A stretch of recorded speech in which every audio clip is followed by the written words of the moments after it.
এই 2010 সালের আগেও মোবাইল ব্যবহার করি নাই।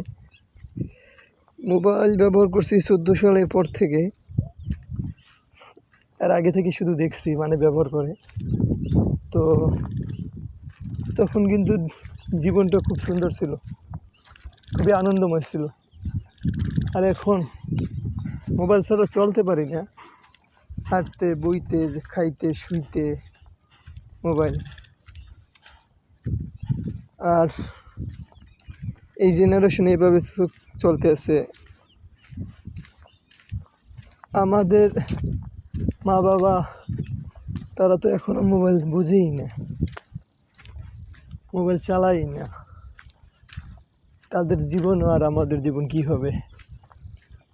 আমরা আধুনিকতার ছোঁয়া পাইছি বটে, তবে আধুনিকতার ছোঁয়া